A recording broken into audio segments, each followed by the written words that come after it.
안녕하세요. 전 쓰레기 같은 전 남편 덕분에 성공한 사업가가 된 40대 돌싱녀입니다.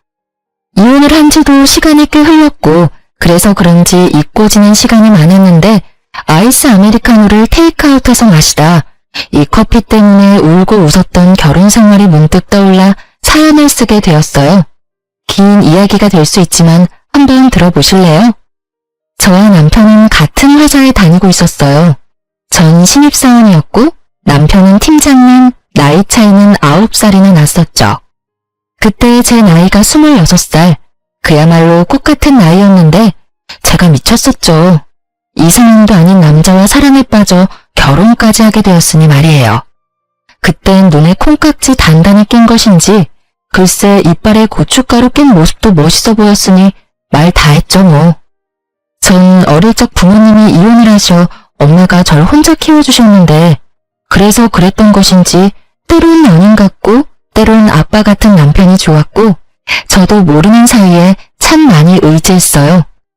가끔 어쩔 수 없이 세대 차이가 느껴지긴 했지만 그 정도는 사랑으로 충분히 극복을 할 수 있었습니다. 극복할 수 없는 건 다른 곳에서 생겨났어요. 전혀 예상치 못한 곳에서요. 3년 연애하고 결혼을 한 저희 부부는 남편의 나이가 있으니 임신을 서둘렀고 예상보다 빨리 임신에 성공했어요. 문제는 그만큼 쉽게 유산도 되더군요. 1년 동안 2번, 한 번은 계륵 유산으로 특별한 증상이 없어 검진날 병원에 가서야 알았고 2번째는 인태기 2주를 확인하고 달려간 산부인과에서 자궁의 임신이란 말을 들었죠. 전 겁이 났어요. 습관 유산으로 이어질까 봐요. 상상만으로도 끔찍했어요. 여보, 그러지 말고 회사 그만두는 건 어때? 응? 회사를? 그래, 당신 요즘 너무 힘들어 보여. 충분히 좀 쉬면서 몸 관리도 해. 아무래도 회사 다니면 알게 모르게 스트레스도 많이 받고 여러모로 집에서 쉬는 게 좋을 것 같아. 어때?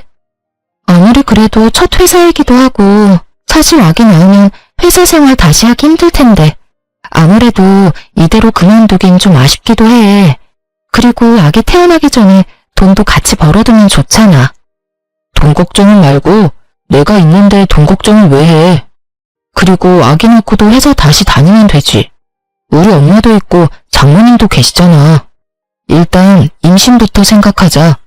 이러다 또 잘못되면 당신 몸에 큰 문제 생길까봐 걱정되어서 그래. 알겠어. 그렇게 하도록 할게. 결국 전 남편의 권유대로 회사를 그만두게 되었죠. 한동안은 좋았어요. 대학교를 다니면서도 아르바이트를 쉬어본 적이 없었는데 쉬게 되니 이유가 어찌 되었든 좋긴 하더군요. 하지만 몸이 편해진 대신 정신이 힘들기 시작했어요. 남편은 생활비를 주는 대신 저에게 맘 편히 쓰라며 체크카드를 주었는데 그게 화근이었죠. 처음엔 10만원, 그 다음은 5만원.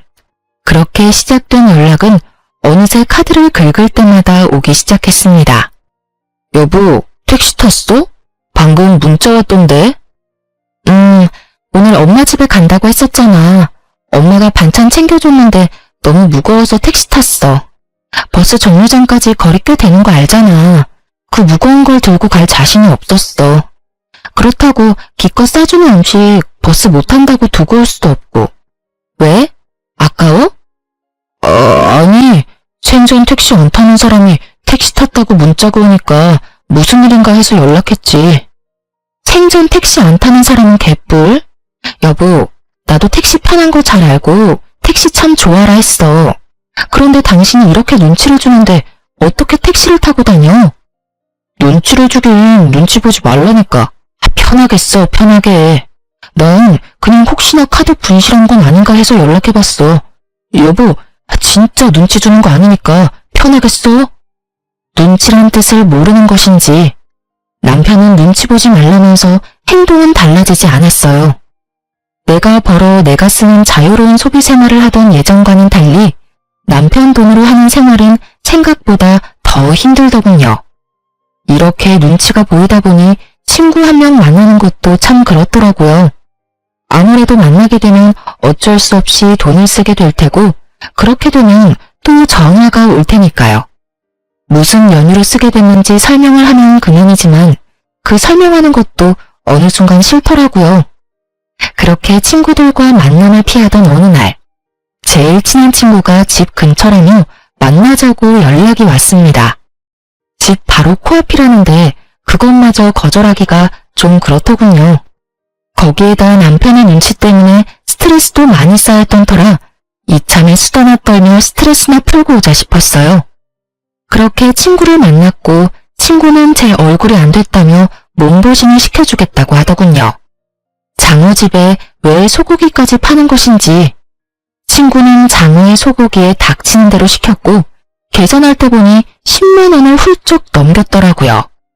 처녀 때라면 친구가 사준다고 했어도 더치페이를 했겠지만 지금은 계산대에서 한 발 물러서 있는 제가 얼마나 비참하던지.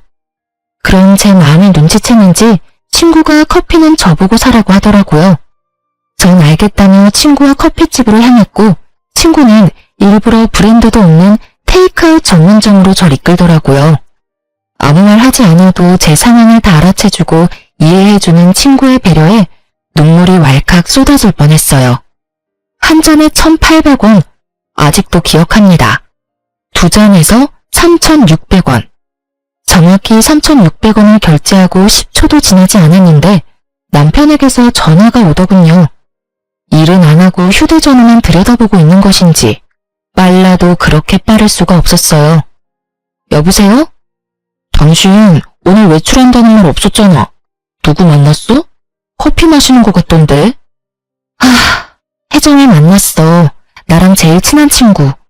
혜정이가 내 얼굴이 안 좋다고 비싼 점심 사줘서 내가 커피 한 잔 사줬어. 그것도 안 돼? 아니, 난 오늘 나간다는 말 없었는데 갑자기 승인 문자가 오니까 혹시나 해서. 그래, 좋은 시간 보내다 들어가. 그놈의 혹시나 해서. 정말 혹시나의 히읗자만 들어도 치가 떨리는 지경이었어요. 전 그날 결국 폭발을 해버렸고 남편이 돌아오자마자 분노의 랩을 쏟아냈어요. 나왔어. 오늘 재미있게 놀다 왔어? 재미? 재미? 당신 같으면 재미가 있었겠어? 아니, 재미는 있었지. 정확히 내가 커피값을 결제하고 당신이 전화 오기 전까진 말이야. 당신은 일도 안 해? 아니, 회사에 가서 하루 종일 휴대전화만 들여다보고 있어? 어떻게 매번 그렇게 전화를 하냐고. 그러면서 뭐? 눈치 보지 말고 마음껏 쓰라고? 당신 같으면 그렇게 눈치를 주는데 어떻게 눈치를 안 봐? 내가 오늘 혜정이 앞에서 얼마나 창피했는 줄 알아? 혜정이가 오늘 나 얼굴 안 좋다고 밥값만 10만 원 훌쩍 넘는 돈을 썼어. 같이 내장 말 한마디 못하고 계산대 뒤 멀찍이 서 있는 내 기분이 어땠는 줄 알아? 그리고 나서 혜정이가 커피는 나보고 사라고 해서 커피집 갔는데 바로 코앞에 있던 스타땡땡은 쳐다도 안 보고 저렴한 커피집에 날 데리고 가더라. 혜정이가 왜 그랬겠어? 난 당신이 이런다고 말 한마디 한 적이 없는데 혜정이가 왜 그랬겠냐고. 여보, 진정 좀 해. 난 그런 뜻이 정말 아니고 혹시나 해서 전화를 했던 거야. 그놈의 혹시나. 혹시나 탈은 좀 그만해. 아주 지긋지긋하다고. 카드가 분실될까봐 그렇게 걱정이면 차라리 나한테 현금을 줘. 그럼 내가 딱 쓸 만큼만 들고 다닐 테니까. 이게 도대체 뭐야? 나 이렇게 감시하고 돈으로 치사하게 굴려고 결혼하자고 했어? 이딴 식으로 눈치 주려고 회사까지 그만두라고 했냔 말이야. 전 그야말로 대성통곡을 했습니다. 너무 서러웠어요. 그간의 서러움이 폭발하고 나니 쉽게 진정이 되지 않더군요. 얼마나 울었는지 남편이 무릎까지 꿇고 싹싹 빌고 사정사정을 하는 모습에 가까스로 그쳤을 땐 목이 다 쉬어 목소리도 나오지 않았어요. 내가 진짜 미안해. 당신이 그렇게까지 생각할 거라고는 생각도 못했어. 난 정말 혹시나. 아니, 그게 사실은 갑자기 외벌이가 되니까 나도 모르게 불안했나 봐. 미안해. 앞으로 절대 그런 일 없을 거야. 그냥 앞으로는 당신 통장으로 생활비 보내줄게. 그럼 됐지? 그래서 얼마나 보내줄 건데? 넉넉하게 보내줄 테니까 생활비 걱정하지 말고 써. 그리고 다음에 혜정씨 만나면 당신도 거하게 한편 내. 그럼 됐지? 이제 그만 울고 화도 좀 풀자. 응? 이러다 몸 상하겠어. 또 나한테 그런 걸로 눈치 주기만 해봐. 그땐 진짜 나도 가만 안 있을 거야. 임신이고 뭐고 당장 취업해 볼 테니까. 알겠어? 응, 알겠어. 다신 그러지 않겠다고 약속할게. 그날 이후 남편은 약속한 대로 생활비를 제 통장으로 입금해주기 시작했어요. 금액은 넉넉했냐고요? 아니요. 겨우 생활만 가능한 금액이더군요. 그치만 전 그조차도 좋더라고요. 어찌되었든 남편의 눈치 보지 않고 생활할 수 있는 게 어디냐 싶었으니까요. 그렇게 남편은 어떨지 몰라도 제 마음에는 평화가 찾아왔고 한동안은 살만했어요. 한동안은요. 평화는 그리 길게 가지 않았고 남편은 더욱 치사해져 갔습니다. 그런 남자라고는 상상도 못했는데 정말 사람이 돈 가지고 치사하게 구니 마음이 확 상해버리더군요. 생활비에 자유를 준 남편은 친정과 시댁에 차별을 두기 시작했고 그 차별은 점점 더 심해져만 갔습니다. 친정보다 시댁에 용돈을 더 많이 주는 것까진 이해하려고 애썼습니다. 말이야 바른말이라고 장모님보다 자기 집에 도움을 더 주고 싶은 걸 어떻게 뭐라고 하겠어요. 어쩌다 한 번 드리는 것도 아니고 매달 드리는 용돈 부담일 수도 있겠다 싶었죠. 하지만 그 많지 않은 돈도 어느 순간부터 들이지 않기 시작했어요. 남편은 통장을 차곡차곡 모으는 것이 습관 같은 사람이었는데 가끔 저에게 통장 정리를 맡기곤 해 어렵지 않게 알 수 있었죠. 너무 섭섭한 마음에 당장이라도 따지고 싶었지만 참았어요. 따져봤자 또 몇 달 주다 말 거 입만 아프겠다 싶었으니까요. 그런데 명절에 시댁엔 두둑한 봉투에 한우 선물 세트를 드리면서 저희 집엔 회사에서 계약직 사원들에게 주고 남은 스팸 선물 세트 2박스를 주는데 속된 말로 제 꼭지가 돌아버렸습니다. 제가 같은 회사에 다녔다는 사실을 까맣게 잊고 스팸 선물 세트를 챙겨온 것인지 아니면 회사에서 남는 걸 가져왔다는 사실을 알아도 상관없는 것인지 그딴 것들은 알 필요도 없었어요. 전자가 되었든 후자가 되었든 저를 무시하고 있다는 사실은 변함이 없었으니까요. 친정에서 어떻게 지내다 집으로 돌아온 것인지 기억도 나지 않더군요. 그저 엄마에게 티내지 않으려 죽을 힘을 다해 표정 관리하는데 온 신경이 가 있었어요. 집으로 돌아온 저는 남편에게 따져 물었죠. 당신 진짜 이럴 거야? 잘 쉬고 와서 또 왜 그래? 왜 그래? 정말 몰라서 물어? 스팸 선물 세트가 뭐야, 스팸 선물 세트가. 사람 무시하는 것도 정도가 있지. 심지어 그거 회사 계약직 사원도 주고 남은 거잖아. 그게 뭐 어때서? 선물 세트 좋잖아. 장모님 반찬하기 귀찮을 때 간편하게 구워두시면 되고 얼마나 좋아? 거기다 2박스나 가져다 드렸다고 1년은 드실 수 있겠네. 뭐? 그렇게 좋으면 당신 집에 스팸 드리고 우리 집에 한우 선물 세트 드리지 그랬어. 우리 엄마도 한우 좋아해. 혼자서 3인분도 충분히 드신다고. 당신 요즘 우리 엄마한테 용돈 안 드리는 것도 진작 알았는데 그냥 넘어갔어. 100번 양보해서 매달 드리는 장모님 용돈 부담스러울 수도 있겠다 싶어서. 그런데 1년에 2번뿐인 명절에 꼭 이렇게까지 차이나게 해야 하는 거야? 차별도 정도껏 해야지. 이건 해도 너무 심하잖아. 심한 건 당신 아니야? 내가 아예 안 챙긴 것도 아니고 드리긴 했잖아. 그리고 내가 힘들게 번 돈인데 왜 우리 집에 스팸 선물 세트를 드리냐? 내가 미쳤어? 그리고 말이 나왔으니 하는 말인데 내 돈으로 내가 우리 집에 더 좋은 선물 사준다는데 그게 당신이 이러고 따질 일이야? 와, 당신 진짜 말 한번 뻔뻔하게 잘한다. 이러려고 나보고 회사 그만두라고 한 거야? 이렇게 돈 가지고 치사하게 굴려고? 당신 원래 이런 사람이었어? 이런 사람인 줄 알았으면 회사 계속 다녔을 거야. 아니? 애초에 당신이랑 결혼하지도 않았어. 나야말로 당신이 남편 등골이나 쭉쭉 빼먹는 여자인 줄 진작 알았으면 당신 같은 여자랑 결혼 안 했어. 이거 왜 이래? 지금 말 다 했어?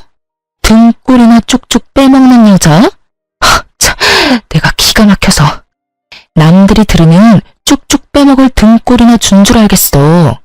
당신이 준 생활비론 관리비 내고 이것저것 요금 내고 나면 남는 것도 없어.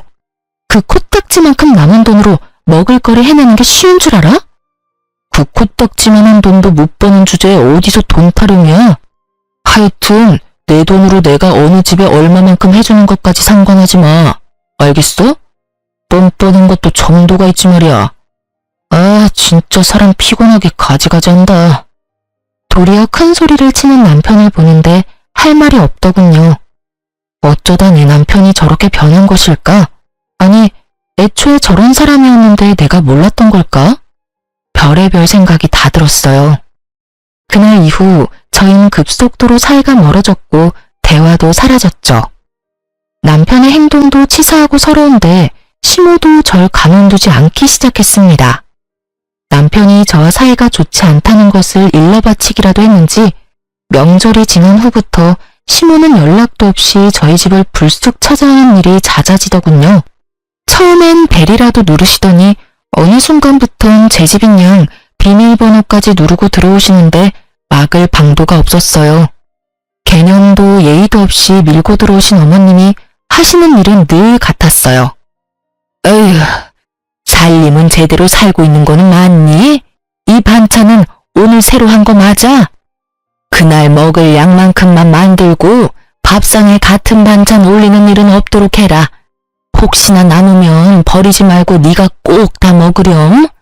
음식 버리면 벌 받는다. 화장실 청소는 깨끗하게 했지? 다 하고 꼭 마른 수건으로 다 닦는 거 잊지 말고. 혹시나 우리 아들 넘어지는 일은 없어야 한다. 알겠니? 보시면 아시잖아요. 늘 어머님이 바라시는 대로 유지하고 있어요. 늘 같은 말씀 지겹지도 않으세요? 지겹기는? 매번 말해야 네가 잊지 않지. 머리에 잘 새기라고 하는 말이야. 아참, 그리고 생활비는 낭비하지 말고 꼭 필요한 것만 사. 너 혹시 친정에 돈 같은 거 주는 건 아니지? 네 주머니에 있다고 네 돈이 아니란 걸 늘 기억하고 행동하렴. 너도 회사 생활 해봤으니 알 거 아니니? 돈 벌기가 얼마나 힘드니? 우리 아들은 네 생활비 주느라 밤낮 없이 일하는데 넌 집에서 놀면서 돈이나 펑펑 쓰고 그 팔자 참 부럽구나 부러워. 임신한다고 회사까지 그만뒀으면 무슨 소식이라도 있어야지. 임신도 못해 돈을 벌기는커녕 집구석에서 놀고 먹어. 우리 아들만 고생이구나. 그놈의 돈 버는 아들 유세.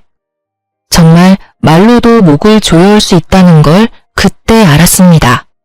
사면이 이렇다 보니 임신은 꿈과 같은 것이었습니다. 차라리 회사에 다닐 땐 임신이라도 됐었는데 퇴사 이후엔 임신이 된 적조차 없었으니까요. 거기에다 남편과의 사이도 좋지 않으니 임신에 대한 의지마저 사라진 지 오래였어요. 참고 또 참던 저는 이대로는 안 되겠다는 생각이 들었고 몰래 가지고 있던 비상금을 쓰기로 했어요. 퇴직금과 그간 모은 돈을 적금으로 묶어뒀었는데 그걸 깨기로 한 것이었죠. 만기가 얼마 남지 않았지만 그깟 이자 좀 받겠다고 더 참았다간 명주를 다 깎아먹을 판이었으니 더는 지체하지 않았어요. 전 적금을 깨고 바로 가정용 미싱을 구매했어요. 몇 날 며칠을 고민해본 결과 처녀 때부터 재봉틀로 이것저것 만드는 것을 좋아하고 잘했던 터라 뭘 만들어 팔자는 결론이 난 것이었죠.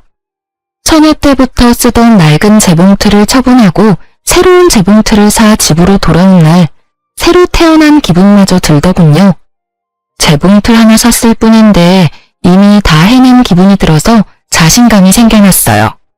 그런 저를 보며 남편은 무시하며 콧방귀를 끼어댔지만 전 아랑곳하지 않고 남편에게 부탁을 했습니다. 그깟 재봉틀로 뭘 할 수 있다고? 괜한 돈 낭비하지 말고 그 돈으로 맛있는 거나 사 먹어. 그게 남는 거야. 아, 내 일에 관심 좀 꺼줘. 그리고 이왕 대화한 김에 한 가지만 부탁할게. 어머님께 당신이 우리 집에 좀 적당히 오라고 해줘. 나도 집에서 마냥 노는 것보단 뭐라도 하는 게 당신한테 더 좋지 않아? 혹시 알아? 내가 당신보다 더 많이 버는 날이 올지. 당신이 좋아하는 혹시 모르는 일이 일어날 수도 있는 거잖아. 그러니 힘겹게 마음먹은 사람 괜히 마음 들쑤시지 마시고 집에 좀 적당히 오시라고 해. 한동안 아예 안 오시면 좋고. 부탁할게. 아주 큰일 하신다, 큰일 하셔. 그래도 한 집안의 며느리라는 여자가 집에 시어머니도 못 오게 하면서까지 일한다고 이 난리를 피우고 말이야. 얼마나 큰 돈 벌지 두고 볼게. 그나마 그 기계값이라도 건지면 다행이라고 본다마는. 여러분은 그 욕을 아시나요? 그 손가락 욕이요. 지금 와서 하는 말이지만 남편이 저딴 말을 짓거릴 때마다 뒤통수에 대고 그 욕을 얼마나 했는지 몰라요. 하여튼 남편은 재차 콧방귀를 끼어댔지만 시모에게 말은 한 것 같았어요. 그날 이후 시모는 찾아오지 않았으니까요. 찾아오지 않는 대신 전화가 자주 오기 시작했지만 그쯤이야 견딜만 했죠. 그렇게 전 밤낮 없이 판매할 수 있는 제품을 만들어내는데 많은 시간을 보냈죠. 몇 달의 시간이 지나고 드디어 만족할 만한 상품을 만들어낸 저는 사업자 등록을 하고 온라인으로 판매를 하기 시작했어요. 첫 주문이 들어온 날 혼자 숨죽여 얼마나 울었는지 몰라요. 얼마 만에 벌어보는 돈인지 정말 첫 월급 탔을 때보다 훨씬 더 기쁘더라고요. 그렇게 첫 달 12만 원에서 시작한 제 매출은 8개월 차에 남편의 월급을 뛰어넘더라고요. 하루에 3시간 이상 자본 적이 없었고 재봉틀을 밟지 않을 땐 무조건 공부하고 연구한 결과가 운 좋게도 빠르게 나타나 주었습니다. 단골도 늘어나고 신규 회원 유입도 많아지니 그만큼 주문량도 늘어갔습니다. 그 덕분에 1년이 넘어가던 때에 전 적당한 사무실을 얻고 직원도 생기게 되었어요. 사업이 번창하는 대신 남편과는 더욱 멀어져만 갔고 시모의 폭언은 점점 선을 넘고 있었습니다. 분명 음성통화인데 왜 영상통화를 한 것 같은 느낌인지 시모와 전화통화를 하고 나면 시모의 잔뜩 구겨진 얼굴이 그려서 기분이 몇 배는 더 나쁘더군요. 넌 도대체 뭐하고 돌아다니길래 연락도 안 받니? 저도 요즘 일하고 있다고 말씀드렸잖아요. 요즘 일이 좀 바빠져서 전화 못 받았어요. 참나, 누가 들으면 아주 큰 사업이라도 하는 줄 알겠다. 유세도 그런 유세가 또 없구나. 집구석에서 재봉틀질이나 해서 벌면 얼마나 번다고 그 난리야? 그리고 일하면 시엠이 전화 받지 말란 법이라도 있니? 지금 그걸 변명이라고 하는 게야? 넌 도대체 친정에서 뭘 배워서 시집을 온 게야? 이따위로 굴 거면 당장 그거 때려치우거라. 어머님, 당장 때려치우면 저희 집 생활이 안 돼요. 어머님 잘난 아들이 생활비조차도 안 준 지 오래됐거든요. 남편은 제가 재봉틀을 사고 난 뒤부터 생활비를 줄이기 시작하더니 그마저도 주지 않은 지 오래되었고 전 더럽게 치사해서 별말하지 않고 있었어요. 득달같이 화려내던 시모도 제 말을 듣고선 어버버 하더니 전화를 끊어버리더군요. 네가 얼마나 돈을 펑펑 썼으면 내 아들이 생활비까지 끊었겠어? 이래서 집안엔 여자가 잘 들어와야 한다고 했거늘 남편을 잘 보필하길 하나 그렇다고 능력이 좋긴 하나 남들 다 낳는 애도 못 낳고 누굴 탓하겠니? 너 같은 것도 며느리라고 모시고 사는 내가 등신이지. 아이고 속 터져. 끊어라. 네 목소리 계속 듣고 있다간 화병으로 쓰러질 것 같으니. 누가 하고 싶은 말을 누가 하는 것인지. 상황이 이렇게 되니 정말 이젠 이혼해야 하나 싶더라고요. 능력 없고 남편을 사랑하던 예전과는 달리 지금은 혼자 살아갈 능력도 되고 무엇보다 남편을 이제 사랑하지 않으니까요. 아니, 사랑하지 않는 걸 넘어 남편의 꼴도 보기 싫은 지경이었어요. 전 이혼을 심각하게 고민하기 시작했어요. 그러던 어느 날 저의 심각한 고민을 한 방에 날려줄 광경을 보게 되었습니다. 그날도 남편이 늦는다고 문자가 왔고 전 지난날보다 매출이 2배가량 늘어 기분이 좋았던 터라 그간 미뤄왔던 데이트 약속을 잡았어요. 바로 친정엄마와의 데이트요. 오랜만에 엄마와 만나 쇼핑을 하고 고급 한정식집으로 저녁을 먹으러 갔어요. 엄마와 함께 입구에 들어서는 순간부터 제 시선을 사로잡은 여자가 있었어요. 나이는 많아봤자 20대 중후반쯤 되어 보이는 여자가 몸에 걸치고 손에 든 것만 해도 차 한 대 값은 좋게 넘어 보이는데 저도 모르게 시선이 가더군요. 언뜻 드는 생각에 집에 돈이 많은가? 했던 것 같아요. 그렇게 엄마와 전 제대로 잘 대접받은 기분이 드는 저녁을 먹고 가게를 나서고 있었습니다.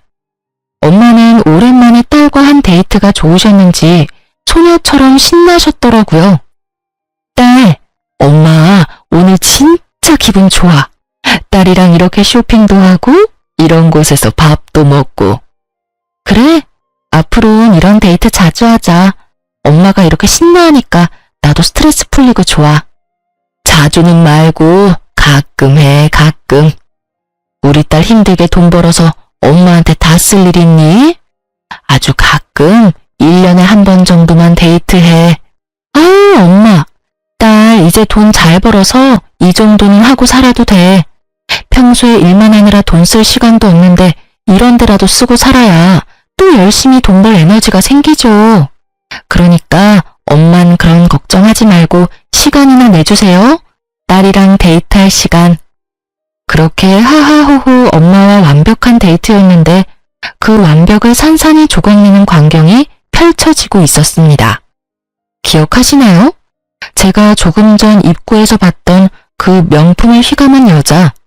그 여자도 식사를 마쳤는지 입구에서 멀지 않은 곳에 서 있었는데 글쎄 그 여자가 제 시댁 식구들과 함께 있는 것이 아니겠어요?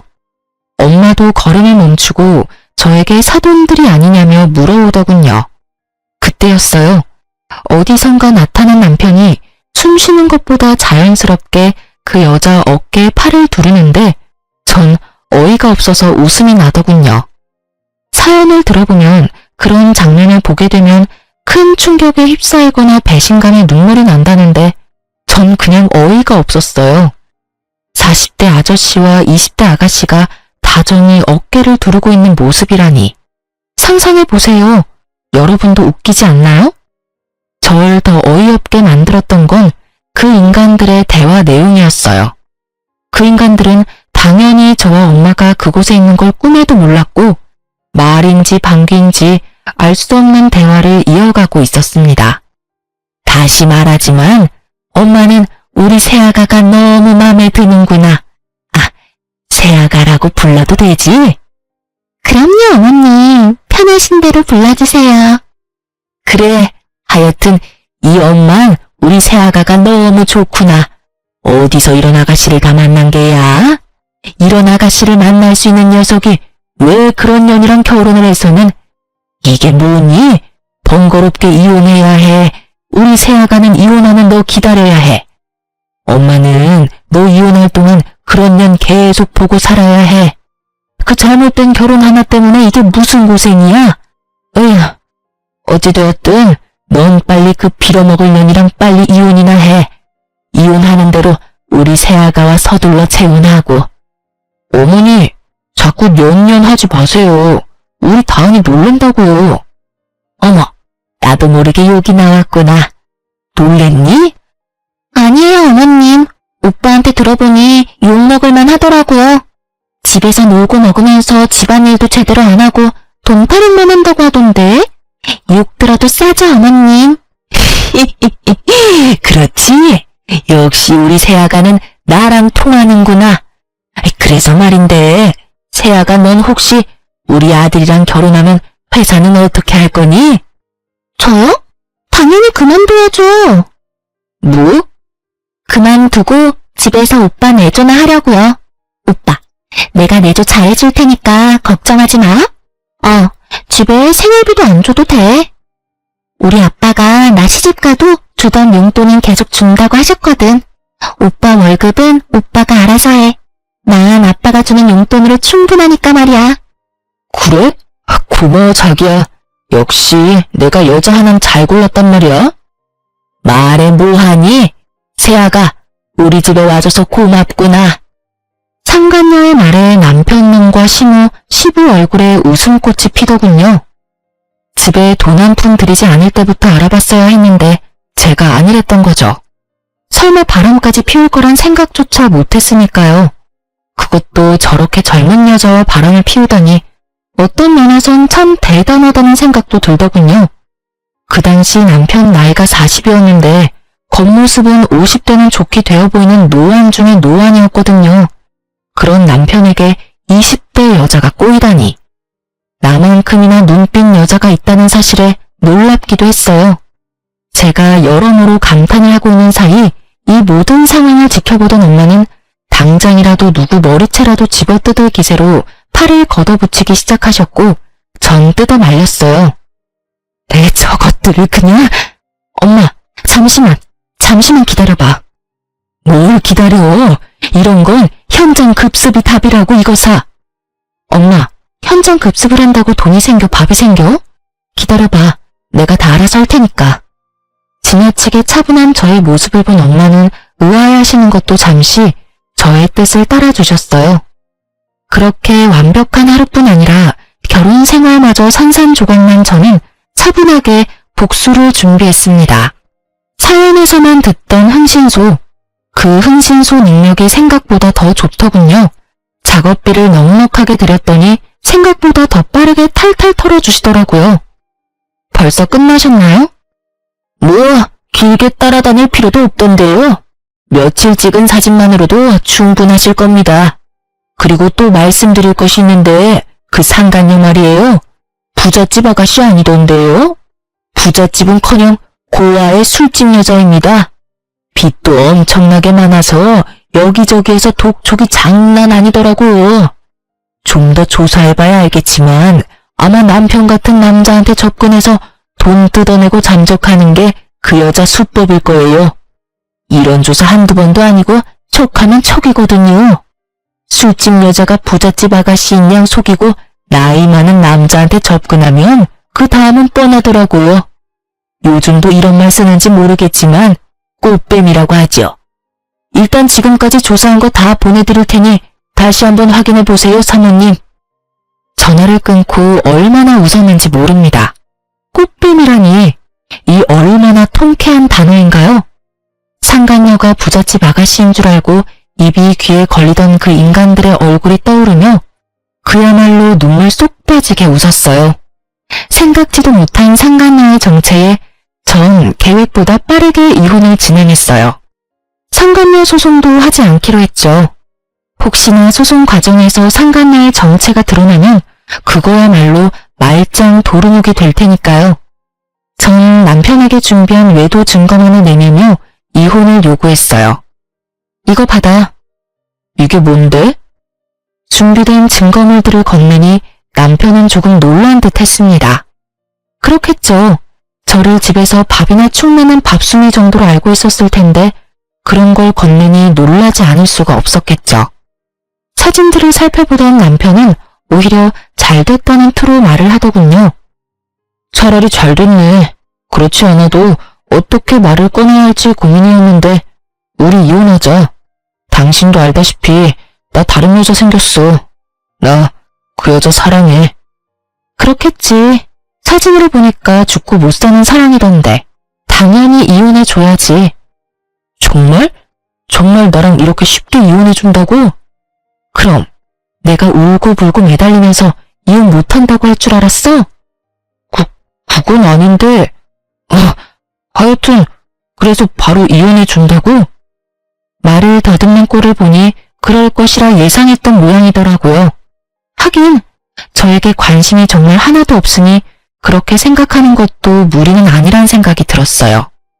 자기만 잘난 줄 아는 남편놈에게 당장이라도 제 수입을 확 까보이며 저 콧대를 확 놀려주고 싶었지만 이혼할 마당에 긁어부스럼 만들 것 없으니 꾹 참고 말했어요. 그 대신 조건이 있어. 조건이 뭔데? 이 집 나한테 넘기고 당장 나가. 뭐? 이 집을 달란 말이야? 당신 지금 조용하고 빠르게 이혼하고 싶을 거 아니야. 조사해보니까 이 여자 걸치고 들고 있는 것만 해도 차 한 대 값은 우습게 넘더라? 아주 잘 물었던데? 그런 여자가 당신 같은 유부남 좋다고 할 때 빨리 정리하고 재혼해야 하는 거 아니야? 그건 그렇지만 집은 너무하잖아. 한두 푼짜리도 아니고 이 집이 얼마인 줄이나 알아? 잘 생각해. 난 당신이 이 집 주지 않으면 있는 힘껏 지저분하게 굴어서 그 여자도 당신도 지긋지긋해서 치를 떨게 만들어줄 자신 있어. 뭐 그러다 보면 회사에 소문도 퍼질 테고. 계산 빠른 당신이라면 이미 타산 나왔을 텐데. 어때? 이 집 정도면 싸게 이혼하는 거 아니야? 아, 이 집만 주면 상간녀 소송도 안 할게. 나도 그 정도 양심은 있어. 남편은 잠시 고민하는 듯 하더니 이내 알겠다고 하더군요. 집 명의 이전을 하고 이혼을 마무리하던 날, 전 정말 쾌재를 불렀습니다. 이혼한다고 하면 다들 안쓰럽게들 보던데 전 정말 새로 태어난 기분이었어요. 이혼도 하고 집도 가지게 된 저는 차분히 기다렸습니다. 저를 버리고 택한 상간녀가 알아서 저의 복수를 다 해줄 테니까요. 전 흥신소를 통해 남편과 상간녀의 뒤를 꾸준히 밟고 있었고, 저의 구세주 상간녀는 전 남편과의 결혼을 요리조리 피하며 전 남편의 재산을 야금야금 축내고 있더군요. 저에게 체크카드 한 장 주고 그렇게 전화질을 해대던 전 남편 놈은 뽀쁨에 홀리긴 단단히 홀렸는지 차까지 사주더군요. 상간녀의 목표는 그것이 끝이 아니었는지 며칠 뒤에 명품 짝퉁 시계를 사주며 프로포즈했고, 남편 놈은 그 시계를 바라보는 눈에서 꿀이 떨어지더군요. 짝퉁인 줄도 모르고 침을 질질 흘리는 꼴이 혼자 보긴 너무 아깝더라고요. 하여튼 짝퉁 시계 프로포즈 받고 완전 정신을 놓아버린 전 남편은 큰 돈을 현금으로 뽑아 상간녀에게 전해줬고, 그것이 두 사람이 함께하는 마지막 사진이었어요. 전 남편에게 큰 돈을 받은 상간녀는 그 돈으로 빚을 갚고 지방으로 잠적해버렸고, 전 남편은 그야말로 폐인이 되어버리더군요. 모르긴 몰라도 차에 돈다발까지 갖다 바쳤으니 그 대출금만 해도 어마어마했겠죠? 전 상간녀를 어떻게 할지 고민하다가 경찰에 신고해 숨은 위치를 알려줬어요. 전 남편만 아니라 사기당한 사람이 한두 사람이 아니란 걸 알고 있었던 터라 그냥 넘길 순 없었거든요. 아마 징역은 피할 길이 없을 것입니다. 받은 돈은 다 썼을 테고 돈 나올 구멍조차 이제 없을 테니까요. 그리고 까만 봉지에 소주를 사들고 가는 폐인 전 남편의 사진을 마지막으로 전 흥신소와의 인연도 끝이 났습니다.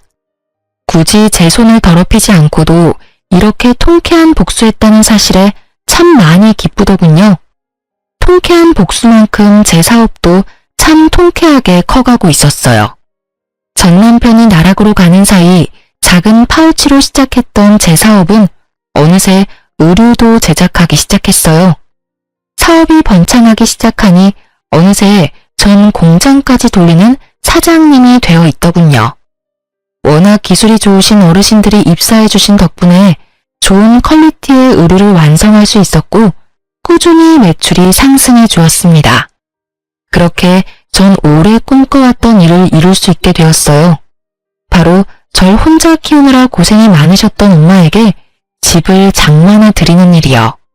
정말 그런 날이 오면 좋겠다 하고 꿈만 꿨었는데 이런 날이 오다니 행복하더군요. 전 조금이라도 괜찮은 집을 찾아보려 발품을 팔고 다녔고 그날도 아침 일찍 중개사분을 만나 집을 돌아보고 있었어요.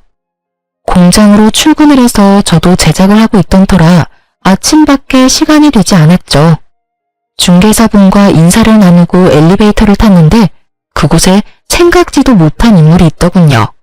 그 인물은 바로 청소부 옷을 입은 전시모였습니다. 청소 도구들에 둘러싸인 전시모를 보는데 전 꿈인가 싶었어요. 하지만 저를 발견한 전시모가 호들갑을 떨며 아는 척을 해오는데 아, 현실이구나 싶더군요. 어머, 얘, 너 여기 웬일이니? 너 여기 사니? 아니요, 그건 아닌데 볼 일이 좀 있어서요. 순간 자신이 청소부 옷을 입고 있다는 사실마저 잊은 것인지 호들갑을 떨며 아는 척을 해오던 전시무는 아래 위로 훑는 제 시선에 멋쩍은 듯 묻지도 않은 사연을 줄줄 뱉어내기 시작했습니다. 아휴, 어쩌다 보니 이러고 있다. 너랑 이혼하고 만난 여자가 엄청 부잣집 딸인 줄 알았더니 글쎄 사기꾼이었지 뭐니. 부잣집은커녕 고아의 술집에서 굴러먹던 물건이었다고 하더구나. 그것도 모르고 차 사주고 대출까지 받아가면서 돈까지 갖다 줬다지 뭐냐. 그 정신나간 녀석 누가 경찰에 신고해줘서 운 좋게 그 여자는 잡았는데 잡으면 뭘 하니. 그 많은 돈은 이미 사채업자들한테 다 가져다 주고 한 푼도 없는데. 아, 그러셨어요? 그래. 그러니 어떡하겠니? 하나밖에 없는 아들 신용불량자 만들 수는 없으니 있는 집 팔아서 대출금까지 갚아줬는데 그 아들이란 놈은 사랑 타령이나 하며 일은커녕 술만 먹는 폐인이 됐고 그 충격에 영감은 쓰러져서 병원 신세 지고 있고 그러니 어쩌겠니? 나라도 돈을 벌어야지. 아, 고생이 많으시네요. 굳이 듣고 싶지도 궁금하지도 않은 이야기를 뭘 그렇게 구구절절 읊고 있는 것인지 모르겠더군요. 기계에 가까운 제 대답과는 달리 중개사분의 눈은 반짝이고 있었어요. 하긴 웬만한 막장 스토리보다 자극적이니 중개사분의 반응도 이해는 됐어요. 한참을 자신의 한스러운 이야기를 풀어내던 전시무는 이제야 제 안부도 궁금했는지 제 차림을 훑기 시작하더군요. 평소에 저는 제가 만든 옷을 주로 입고 다녔는데 그날도 마찬가지였어요. 그 당시에 힘쓰고 있던 상품은 트레이닝복 바지였는데 그날 그 바지를 입고 있었죠. 그리고 상의는 아마 후드티 정도였던 것 같아요. 차려입은 차림이 아닌 편한 차림이었으니 시모 눈엔 자신과 비슷한 처지로 보였나 봐요.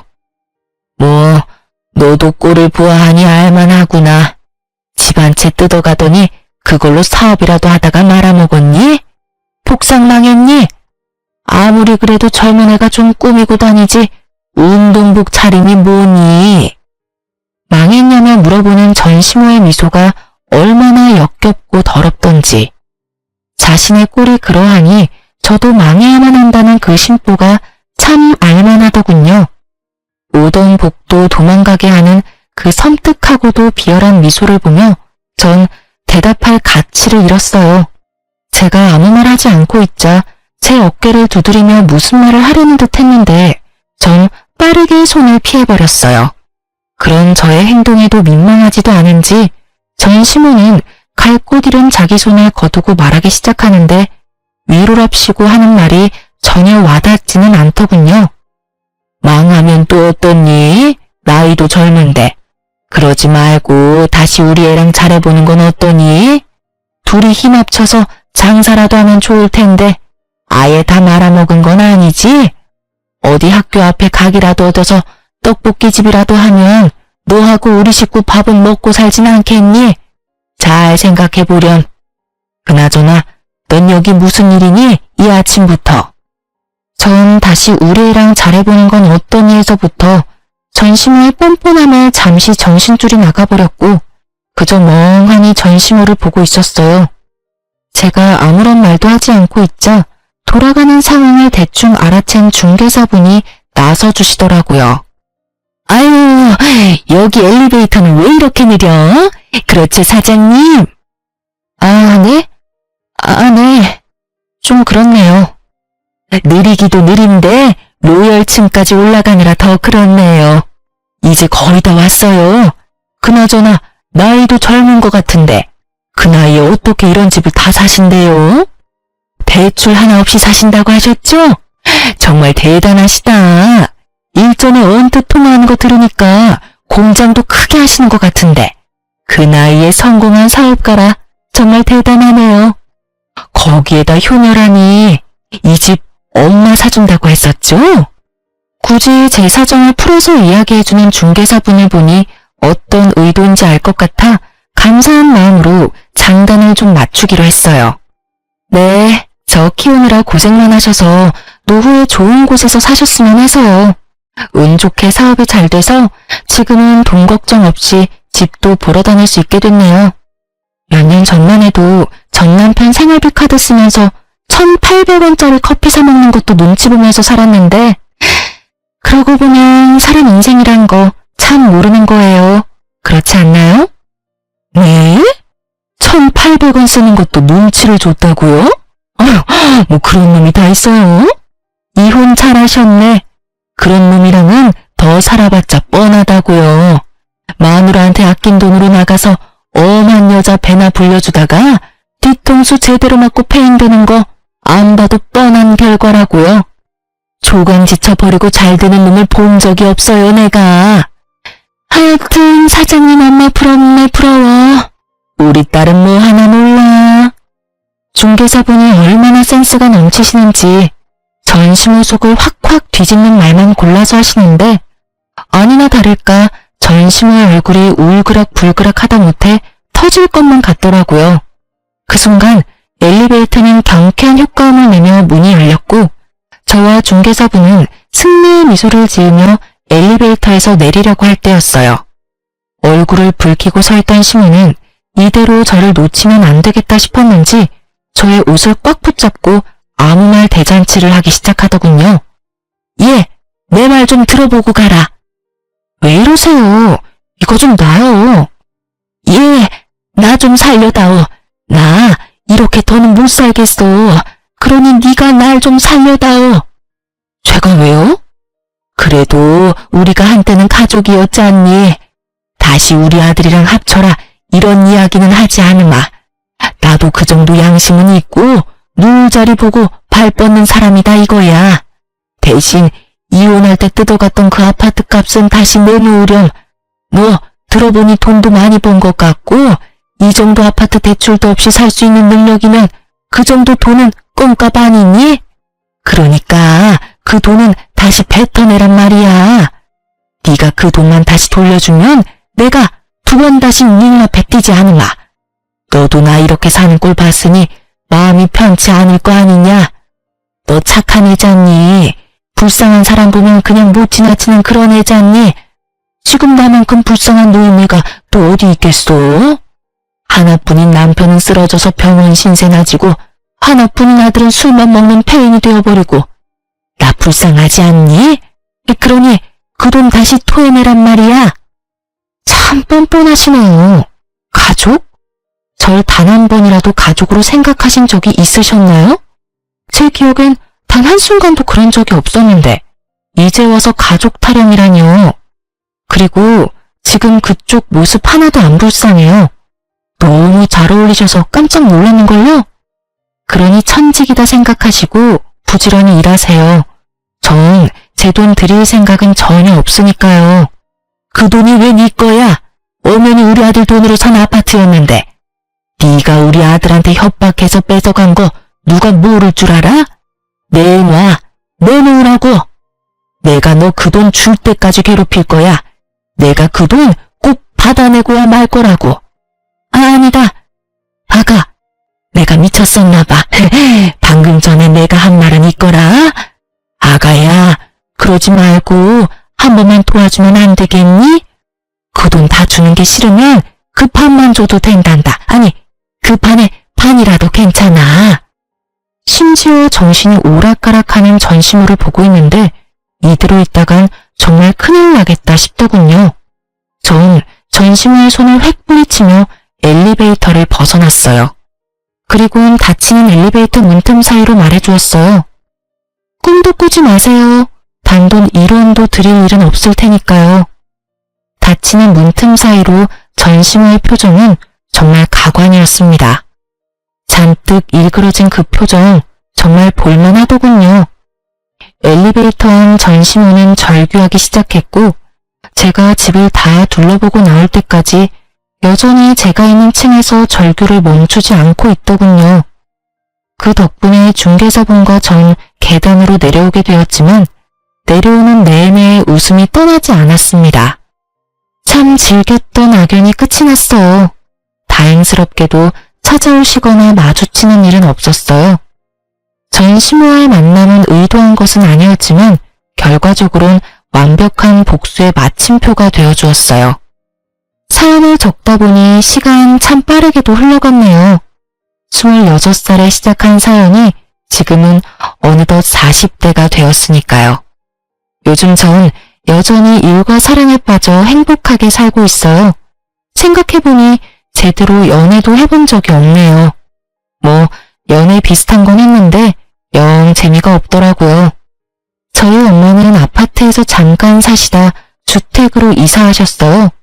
아파트보단 주택이 편하시다고 하셨어요. 당연히 중개는 센스 넘치시는 그 중개사분을 통해 했어요. 아무튼 전 지금 단독주택에서 엄마와 함께 살고 있어요. 올여름엔 엄마와 함께 해외여행을 계획 중인데 저희 둘 다 해외는 처음이라 긴장 반 설렘 반으로 벌써부터 짐을 챙기고 있어요. 아직 한참이나 남았는데도 벌써 짐을 3번이나 풀었다 쌌다 한 거 있죠? 그런 저를 보시던 엄마는 설레발 친다며 나무라셨지만 사실 저보다 엄마가 더 기대하고 계세요. 몰래 영어 공부하시는 거 제가 다 봤거든요. 이혼을 하고 난 뒤 제 모든 순간순간이 다 꿈만 같네요. 2,000원도 안 되던 커피 사 먹는 것도 눈치가 보이던 그때 비하면 지금은 여운을 제발 부럽지 않네요. 이혼 타이틀을 붙게 됐지만 지금이 천배만배는 행복해요. 이로써 저의 인생 역전 이혼 스토리가 끝이 났네요. 어떻게 들으셨을지 궁금하네요. 지금까지 저의 긴 사연 들어주셔서 감사합니다.